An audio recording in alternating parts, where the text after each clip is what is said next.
You're watching That's Torquay, the television station that puts the people of Torquay first, especially those living in the neglected parts of town. It's time for another episode of Torquay Central with your host with the most, the one and only, the girl from Warren Road, Miss Tracy Ireland and her team.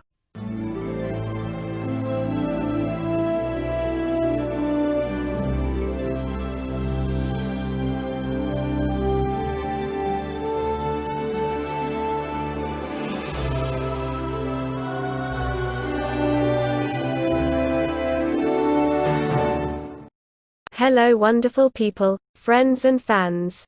I've got another cracking show for you this weekend. I read the residents' community page for Melville Hill yesterday. Wow, some residents were having a right go at the ward councillors. You know, dear friends, a line has to be drawn in the sand. I believe that if the Liberal Democratic Independents deliver their election promises to license landlords and then introduce a joint plan to manage the environmental problems, people will feel differently. I will ask the professor to come up with some ideas for the council. Anyway, I can feel some movement in my box. I better take a look. Heavens everyone, look, it's only my darling little friend Dwayne. Oh, and who's that? Tracy, what's wrong? Have you just seen another rat running about inside Tracy Cottage? Let me sit down, Dwayne. No, it's her. Look, she's back, and what is worse, her sisters are with her. Don't worry, Tracy, she's not been re-elected. She seems to have formed this unusual friendship with Councillor Precious Love, who politically is on the opposite side of the town hall. I eavesdropped on a conversation they had on Thursday, armed with my recorder in hand, and I was thinking of you, Tracy. Councillor Love is still in her yellow silk bubble, with a Chinese pattern, and Councillor Bay speaks to her through this COVID-free mouthpiece on the side. You are so wise, to be staying locked in your COVID-free bubble, Mrs. Love. The virus is everywhere. Of course, I have a bed reserved for me, at the private Mount Stewart Hospital should I succumb. You could not afford such privileges. You would have to take your chances up at Torquay, under the National Health Service. I wouldn't leave here for anything, Mrs. Bay.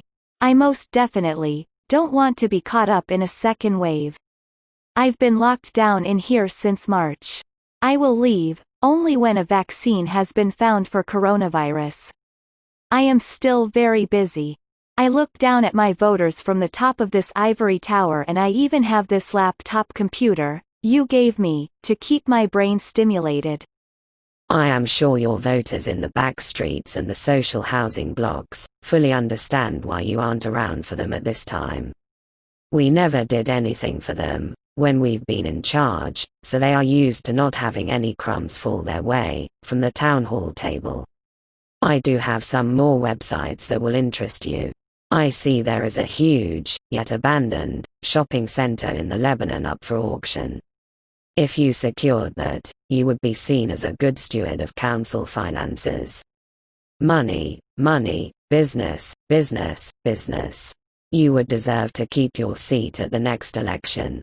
It amazes me that you would want to help me, being a conservative, when I occupy the center ground of politics. But in these unprecedented times, we should bury the hatchet, or at least try to. You are telling me that this Lebanon has shopping malls for sale. I'm getting mighty excited, just thinking about it. Are they as damaged as Crossways in Paynton? Perhaps there's the chance to create some social housing in Lebanon as well, to help the poor of our town centers. Oh, and Mrs. Bay, is the Lebanon near to Jaywick in Essex? I was tempted by a row of shops there. Don't be troubled by where the Lebanon is. Our tourist bosses get people to Torquay. Beirut will be a breeze. I am to lunch with my sisters at our club. They are busy observing our waters to make sure no illegal vessels enter Torquay Marina.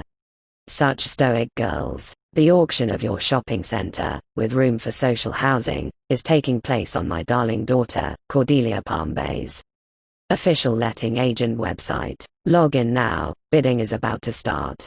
Torquay voters will agree it was a no-brainer to go ahead and buy it.